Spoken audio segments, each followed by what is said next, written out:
अरदास भाट कीरत के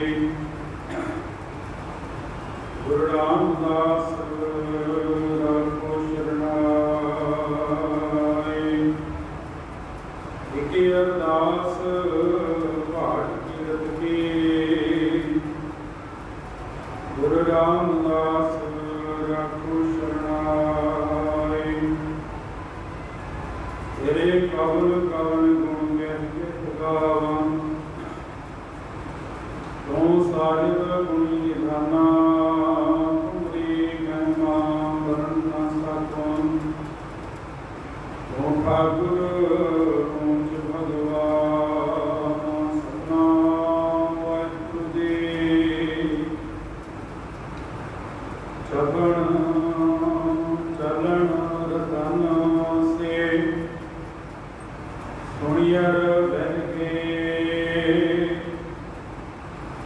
खेड़े बुद्धि कहा से जानी चल गए। चरण चरण रतन से सुनियर बह गए। खेड़े बुद्धि कहा से जानी चल गए।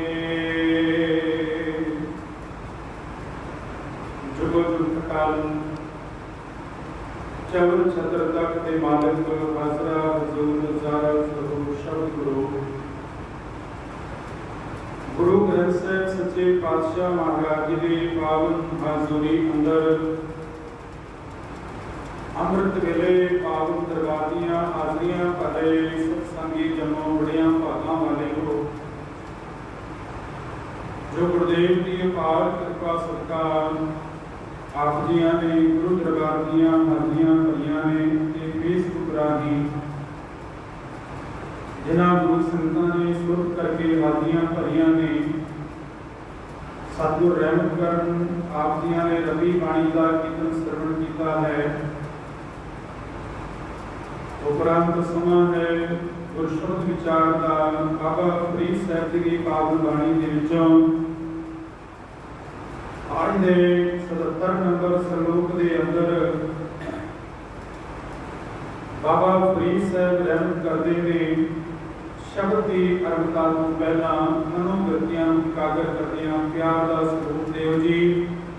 आखो सारे वाहिगुरू जी का खालसा वाहिगुरू जी की फतेह। बाबा फरीद साहब कहते ने चपन चलन रतन से सुनियर बह गए। आज शरीर के इन्हां इंद्रियां की गल बाबा फरीद साहब ने की आखन लगे जदों जीव संसार के जदों आमद हुई बच्चा संसार के अंदर जन्म लैंदा है ते कुछ शरीर के अंग नाल ते आए ने पर कुछ जड़े ने वो दंद हो गए बाल हो गए ये बाद में आए। बाबा फरीद साहब रहमत करते हैं कि चबण चबण का भाव है जिन्हां दे नाल चबिया जाता है भाव के दंद। चलन को भाव चलन वाले जो पैर ने। रतन को भाव है रतन भाव के अखां जिन्हां दे नाल ये संसार जगत देखिया है जीव ने। सुनियर सुनियर कहते कन्ना नूं जिन्हां दे नाल बहुत कोई संसार दे सुनिया। जिहड़े शरीर के नाल अंग आए सन अज बिरध अवस्था तक पहुंचण तक इन्हां दी स्रोत इन्हां दी सत्या इन्हां दी ताकत आज खत्म हो गई। बाबा फरीद साहब कहते थे कि कन नाल आए सन कन्ना दे नाल बहुत कुछ सुनिया पर कन्ना दे विच ताकत नहीं रही सुनण दी। बाबा फरीद साहब आखने अखां दे नाल बहुत कुछ देखिया पर अखां दे अंदर इतनी जोत नहीं रोशनी नहीं अखां दी सत्या अखां दी ताकत भी घट गई। ते दंद बचपन दे विच जदों पहली उम्रे कुछ महीनों बाद बच्चे दंद आए फिर टुटे ते फिर जो सुरत संभाली फिर दोबारा दंद आए दंदा ने फिर साथ छोड़ दिता। बाबा फरीद साहब आखते हैं कि चपड़ चलन रतन से सुनियर ਅੰਦਰ ਬਹਿ ਗਏ, ਜਿਨ੍ਹਾਂ ਨੂੰ ਕੰਨਾਂ ਦੇ ਨਾਲ ਸੁਣਿਆ ਸੀ ਅੱਜ ਉਹ ਬਹਿ ਗਏ, ਉਹਨਾਂ ਦੀ ਤਾਕਤ ਮੁੱਕ ਗਈ। ਅੱਜ ਉਹਨਾਂ ਦੀ ਸੱਤਿਆ ਜਿਹੜੀ ਹੈ ਧੀਮੀ ਪੈ ਗਈ। ਤੇ ਅੱਗੇ ਆਪਣੇ ਕੇ ਢੇੜੇ ਟੁੱਟੀ ਧਾ, ਢੇੜੇ ਟੁੱਟੀ ਤੋਂ ਭਾਵ ਕੇ ਢੇੜੇ ਤੋਂ ਭਾਵ ਸਰੀਰ ਨੇ ਧਾ ਮਾਰੀ। ਜਾਨੀ ਚੱਲ ਕੇ ਕਿ ਜਿਹੜੇ ਮੇਰੇ ਜਾਨੀ ਸਨ, ਜਿਹੜੇ ਮੇਰੇ ਮਿੱਤਰ ਸਨ, ਮੇਰੇ ਨਾਲ ਦੇ ਆਏ ਸਨ, ਅੱਜ ਮੇਰਾ ਸਾਥ ਛੋੜ ਕੇ ਚਲੇ। ਬਾਬਾ ਫਰੀਦ ਸਾਹਿਬ ਨੇ ਅੱਜ ਸਰੀਰ ਦੇ ਉਹਨਾਂ ਅੰਗਾਂ ਦੀ ਗੱਲ ਕੀਤੀ ਕਿ ਜਿਹੜੇ ਬਿਰਧ ਅਵਸਥਾ ਤੱਕ ਪਹੁੰਚਦਿਆਂ ਜੀਵ ਦਾ ਸਾਥ ਛੋੜ ਕੇ ਚਲੇ ਗਏ।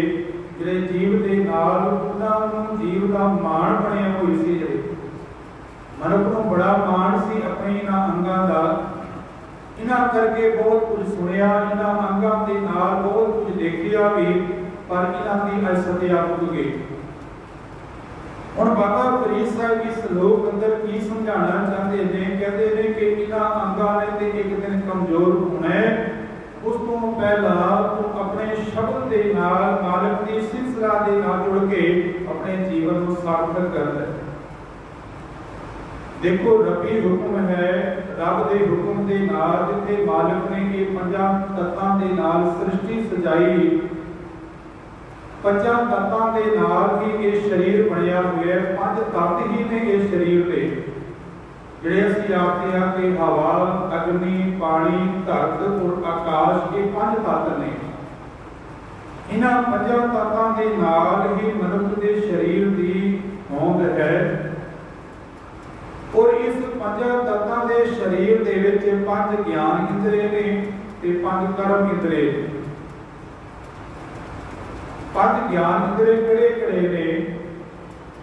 ਪੰਜ ਗਿਆਨ ਇੰਦਰੀ ਨੇ ਸਾਡੀਆਂ ਅੱਖਾਂ ਗਿਆਨ ਇੰਦਰਾ ਨੇ, ਸਾਡੇ ਕੰਨ ਗਿਆਨ ਇੰਦਰਾ ਨੇ, ਜ਼ਬਾਨ ਜਿਹੜੀ ਹੈ ਇਹ ਗਿਆਨ ਇੰਦਰਾ ਹੈ, ਨਾਸਿਕਾ ਜਿਹੜੀ ਹੈ ਇਹ ਗਿਆਨ ਇੰਦਰਾ ਹੈ।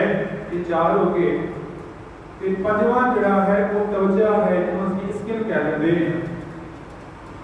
ਇਹ ਪੰਜ ਗਿਆਨ ਇੰਦਰੀ ਨੇ ਔਰ ਪੰਜ ਹੀ ਕਰਮ ਇੰਦਰੀ ਨੇ।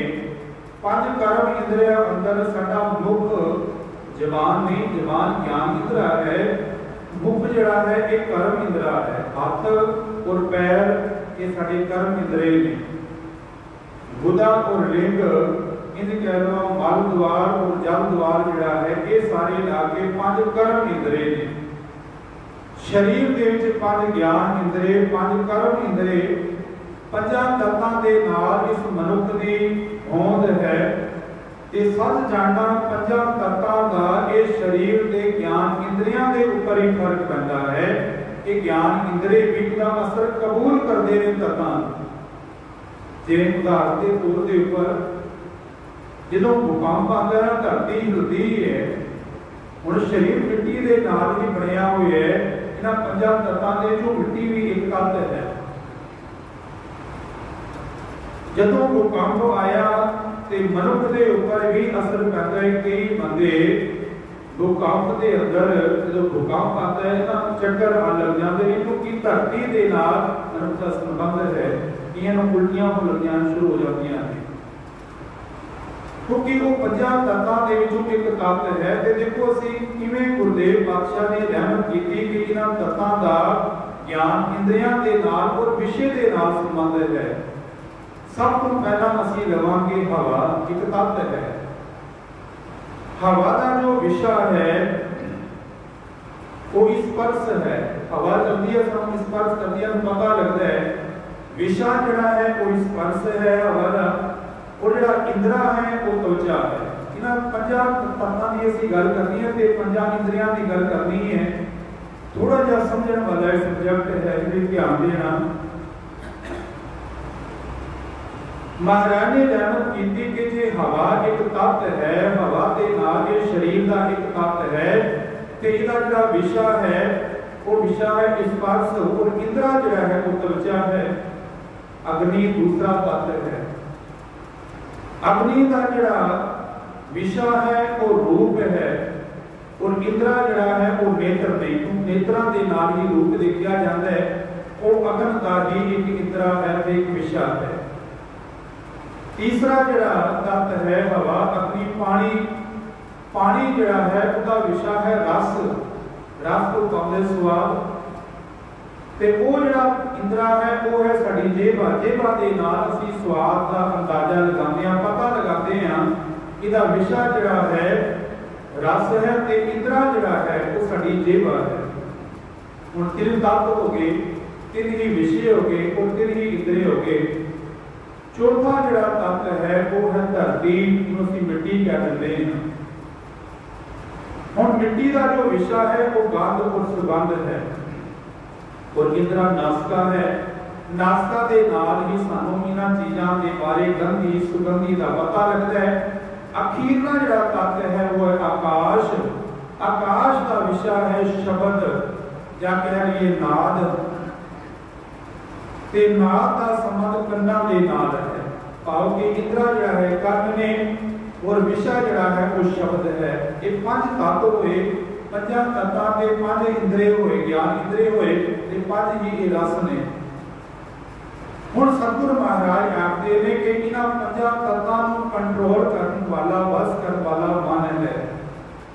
मन दे अधीन ही ने अखां दे नाल संसार नूं देखिया, पर अखां नूं रस नहीं मिल रहा, रस मन ले रहा। अखां दे नाल चंगा मंदा मनुख ने देखिया, पर अखां नूं कोई रस नहीं, रस ते मन नूं मिल रहे है। जबान दे नाल स्वाद चखे, पर स्वाद दा रस जिहड़ा वो मन मान रहा है। कन्नां दे नाल चंगे जां माड़े बोल सुने, पर रस मन ले रहे। और देखो इस दुनिया के अंदर मनुख ने अखां दे नाल ते किसी को मलीनता दे नाल देखिया ना, अखां दा कोई कसूर नहीं प्रेरिया होया मन दा है, पर सजा अखां नूं दित्ती जांदी है। हत्थां दे नाल माड़ा कर्म कीता, पर हत्थां नूं प्रेरण वाला मन है, क्योंकि रस ते मन ले रहे है। सजा हत्थां नूं दित्ती गई। जेल दे अंदर कई साल कैदी बंद रहंदे ने, खांदियां हत्थां नूं, शरीरां नूं, कैदवां हत्थां अखां नूं, शरीर नूं तसीहे दित्ते जांदे ने, मन तसीहा नहीं कर जाता, जिस मन का सारा कसूर है। ते केवल संसारिक दुनिया अंदर ही नहीं, इसे करके बहुत कैदी सुधरते नहीं। कारण यही है क्योंकि मन के उत्ते ही खड़ा है। तसीहे दुख केवल शरीर को दिते गए, अंगां को दिते गए। धर्म की दुनिया अंदर भी रब की प्राप्ति लई मनुखा ने अपने शरीर के अंगां नूं तसीहे दिते। कियां ने शरीर के अंग कटवा दिते, इतों तक के अपने शरीर के टुकड़े टुकड़े करवा ले कि इस ढंग के नाल परमार्थ की प्राप्ति हो जाए। सतगुरु महाराज आखदे कि साधना ते मन नूं सी, पर जीव तन ते हरकत दे की सारा जीवन लगा रहा। एक सियाणे ने बड़े सोहने बचन ने कहा कि मनुख ने अपने रहन लई बड़े सोहने घर बनाए, दरवाजे बनाता है। घर के विच दरवाजे लगाए, खिड़कियां लगवाइयां, रोशनदान लगवाए। शहरों में अजकल घट हो गए है, पर पिंडां दे विच अज भी खिड़कियां लगाई जांदियां ने, क्योंकि खिड़कियां राही हवा आए। रोशनदान लगाए जाने क्योंकि रोशनी सूरज की जिहड़ी घर दे विच आ जाए, इसलिए रोशनदान ते खिड़कियां लगाईयां जांदियां ने। हर एक मनुख की ये पहली लोड़ होती है कि वो खिड़कियां, दरवाजे ते रोशनदान लगाए। मनुख घर को बाहर गया, पिछे बच्चे सन, बड़े जोर की आंधी आई, तूफान आया, ते बहुत मिट्टी इकट्ठा करके घर दे विच मिट्टी इकट्ठा आ गया। वापस घर परत के आया ते बच्चियां नूं गुस्सा करदा है कि इतना तूफान आया, आंधी आई, तुसीं दरवाजे बंद कर लैंदे, सारा घर का समान मलीन हो गया, कपड़े सारे गंदे हो गए, घर का समान सारा गंदा हो गया। 4 दिन लगणगे इहनूं साफ करदिआं धोंदिआं। सतगुरु महाराज आखदे कि घर का समान ते हो सकता है कि 4 दिन बाद तेरा साफ हो जाए, तेरे कपड़े भी जड़े ने वो साफ हो जान, घर का समान भी 4 दिन में साफ हो जाएगा। पर हृदय अंदर गुरुदेव आखदे जो खिड़कियां लगियां हुई ने ज्ञान इंद्रियां दीयां, इन्हां राही रोज ही वासनावां रूपी ਕਾਮਾਦਿਕ ਵਿਸ਼ੇ ਜਿਹੜੇ ਨੇ ਅੰਦਰ ਪ੍ਰਵੇਸ਼ ਕਰੇ ਨੇ, ਉਹਨਾਂ ਖਿੜਕੀਆਂ ਨੂੰ ਕਦੇ ਤੂੰ ਬੰਦ ਨਹੀਂ ਕੀਤਾ ਜੋ ਰੋਜ਼ ਹੀ ਨਿਤ ਹੀ ਤੇਰੇ ਜੀਵਨ ਨੂੰ ਮੈਲਾ ਕਰੇ। ਗੁਰਦੇਵ ਆਖਦੇ ਨੇ ਕਿ ਇਸੇ ਕਰਕੇ ਇਸ ਜੀਵ ਨੂੰ ਜਨਮਾਂ ਜਨਮਾਂਤਰਾਂ ਦੀ ਮੈਲ ਲੱਗੀ ਹੋਈ ਹੈ। ਬਾਹਰ ਦੇ ਕੱਪੜਿਆਂ ਨੂੰ ਤੇ ਫਿਰ 4 ਦਿਨਾਂ ਧੋਤਾ ਜਾਏਗਾ, ਪਰ ਮਨ ਨੂੰ ਜੋ ਮੈਲ ਲੱਗੀ ਹੈ ਫਿਰ ਜਨਮ ਜਨਮ की इस मन को मर लागी काला हुआ सिया खंडी धोती उजली ना होवे जे सो धोवण सो वारी ना धोले। इन्हां बाहर दियां ज्ञान इंद्रियां दियां खिड़कियां ते कदे तो बंद कीता ही नहीं। ते गुरुदेव दे बड़े प्यारे वचन ने महाराज आखदे कि गुर दिखलाई मोरी, गुरु ने वो जो मोरी सी मेरे अंदर की जो कमी सी वो दिखला दी है। मैं केड़ी महाराज आखदे कि गुर दिखलाई मोरी जित मिर्ग पड़त है चोरी, जिस दरवाजे राही जिस मोरी राही कामादिक विषय मेरे हृदय रूपी घाते छांदे सन। वो मोरी मेरी कमी मेरे गुरु ने मेनू दस दिती है। गुर दिखलाई मोरी जित मिर्ग पड़त है चोरी, मूंद लिए दरवाजे उन्होंने दरवाजे मूंद लिए बंद कर ले। एक ज्ञान इंद्रियां रूपी जो दरवाजे ने बंद कर ले ने बाजी ले अनहद बाजे हुण मेरे हृदय रूपी घर दे अनहद नाल बज गया, क्योंकि ज्ञान इंद्रियां दे दरवाजे विकारां नूं मैं रोक ले बंद कर दे। ते धन गुरु अमरदास महाराज ते रोज ही सिख नूं सुचेत करदे ने इन्हां दरवाजियां दे विचों तूं की लैके जाना ते की बाहर कढना है। गुरुदेव आखदे ने कि अखां नूं के नेत्रो मेरेओ हथ मैं जोत दरी हर बिन अवरना देखो कोई। गुरुदेव कन्ना दे दरवाजे ने की करा, महाराज आखदे ने कि ए सरवणो मेरेओ साजे सुनै नो पठाए, साजे सुनै नो पठाए शरीर लाए सुनो सत बाणी। गुरुदेव ये रसना दा जबान दा दरवाजा है। महाराज आखदे ने कि ए रसना तू अनस राज रही तेरी प्यास ना जाए, तेरी प्यास नहीं जाती। ये कदों तृप्त होएगी कि रसना गुण गोपाल नित गायन शांत सहज रह समर्थ भजियो सगले दुख भलाए, सारे दुख दूर हो जाएंगे।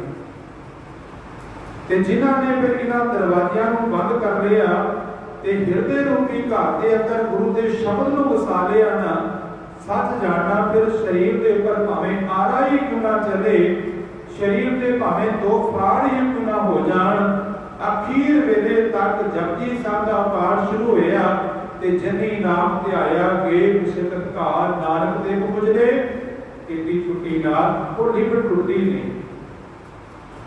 आज बाबा फरीद साहब आखदे ने कि चपण चलन लतन से सुनियन बह के शरीर के वो सारे जो ज्ञान इंद्रिय सन अज बह के ताकत कमजोर हो गई है, क्षीण हो गए ने।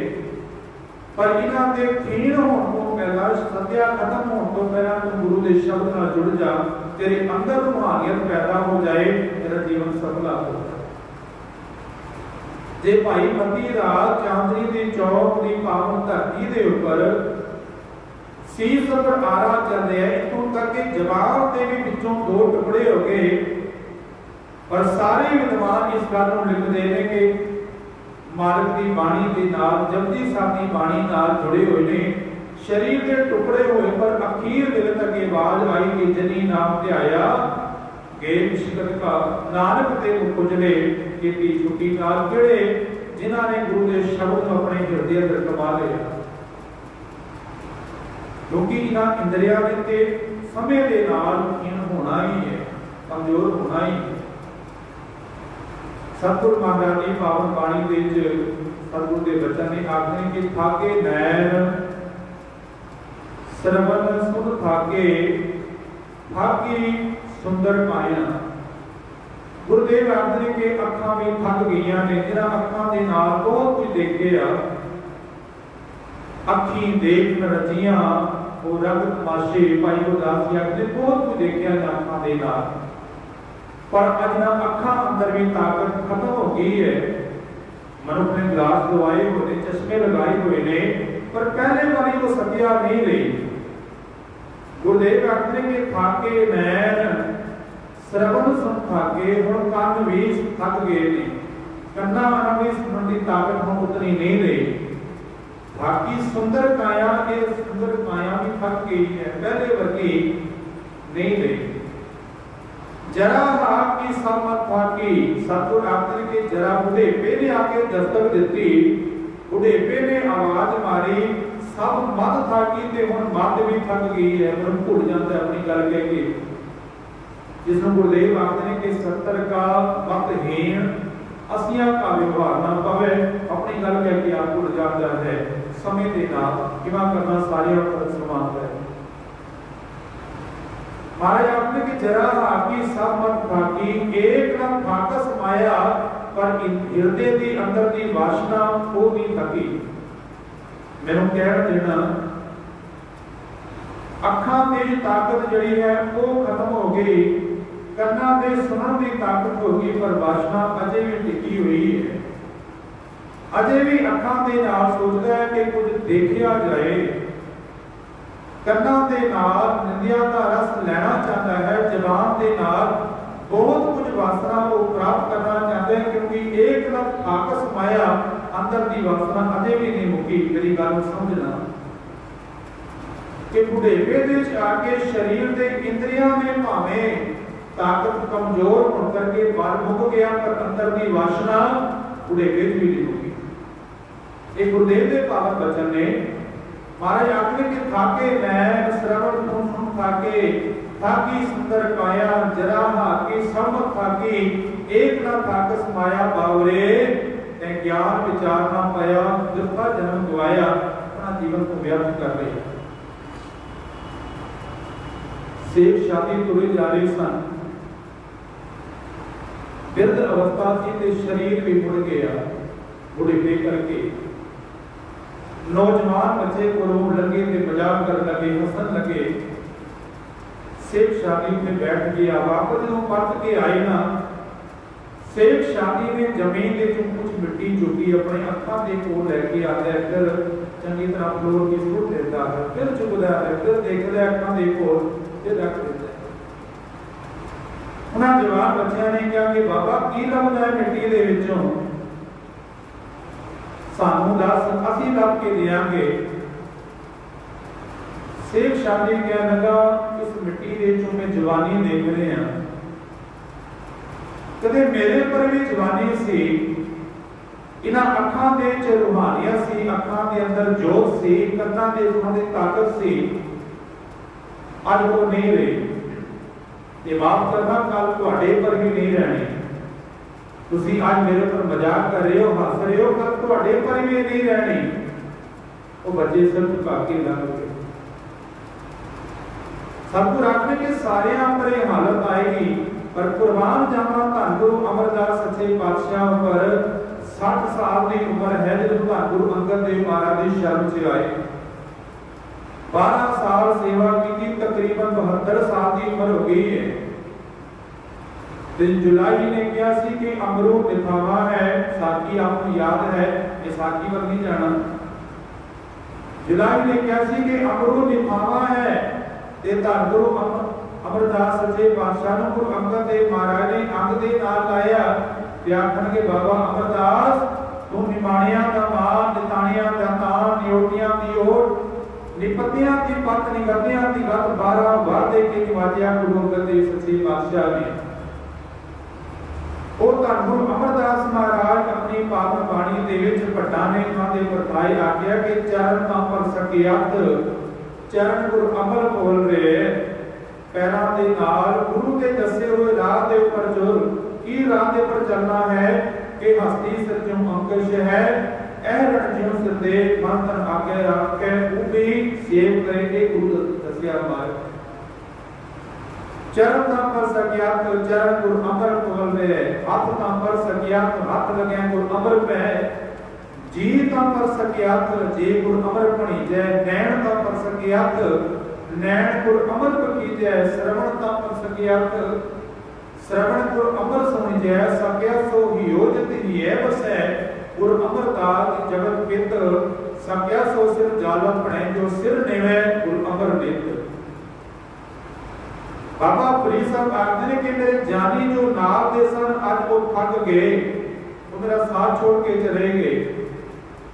पर गुरुदेव आखदे कि इन्हां जानियां दे जान तो पहला तो शब्द की कमाई करदा है, क्योंकि शब्द लोक दे अंदर भी ते परलोक दे विच तेरे नाल जान करदा है। उस मालिक दे नाम अपने हृदय च कमाल है। बाबा फरीद साहब दे पावन बाणी दे वचन ने वापने कि अखी देख पतीणियां, अखां पतीणियां हो गईयां, कमजोर हो गईयां, जिन्हां अखां दे नाल बहुत देखिया सी। सुन सुन रीणे कान भी सुन सुन के हुण थक गए। अखी देख पतीणियां, सुन सुन रीणे कान, साख पकेंदी आई आ। ये शरीर रूपी साखा भी जड़ी सतगुर आखदे के पक गई है। ये भी हुण इहने रंग वटा लिया है। हुण दा रंग पहले वर्गे काले बाल नहीं रहे, हुण दे चिट्टे सफेद पा लगे ने। साख पकेंदी आई आ, होर करेंदी मन। ते शरीर ने जो जवानी दे विच रंग सी ना, हुण वो नहीं रहा, वो सत्या नहीं रही, वो ताकत नहीं रही, शरीर ने रंग वटा लिया। बाबा फरीद साहब आखदे कि इतनी निक्की चंगी है, हर डूंगर पविओ। इन्हां निक्कियां निक्कियां जंगां दे नाल हल तो पाउदे धरती, डूंगर तो पाउदे पहाड़। जिस धरती के ऊपर जिन्हां पहाड़ां दे उपर मैं घूम के आ जाता सा, किसी वेले जवानी वेले ताकत वेले, अज बुढ़ेपा ये हालत आ गई कि इतनी नेकी जंगी है, हर डोंगर पविओ अज फरीदे उजड़ा। फरीद साहब आखदे कि हुण मेरे कोल उजड़ा किया जाता है, जिस दे विच पानी रखिया जाता है। नमाज पढ़न लई वो पानी हाथ पैर धोंदे ने, पूजा किया जाता है। उजड़ा शब्द वरतिया बाबा फरीद साहब ने कि अज फरीदे उजड़ा सह कोहा पियो। और इवें लगता है कि सैकड़े कोहा दूर पे है, क्योंकि बिरध अवस्था आ गई है। हुण शरीर के अंगां ते ताकत नहीं रही, पर अज शरीर के अंगां की ताकत तो पहला किधरे शब्द नाल जुड़ जाए। ये गल करके समाप्ति है। धन गुरु हरगोबिंद साहब सच्चे पातशाह मेरी पीरी दे मालक कश्मीर की धरती पर घोड़े पर सवार होकर पहुंचे ने। जाके बुआ खड़काया, दरवाजा खड़काया, अंदरों आवाज आई, कौन? ते माई भागवती का पुत्र बाहर सी। नमस्कार कीती सतगुरु के चरणों से, आखन लगा माई जिस गुरु को रात दिन पुकारनी है, आज गुरु आप चल के तेरे दर पे ऊपर आया।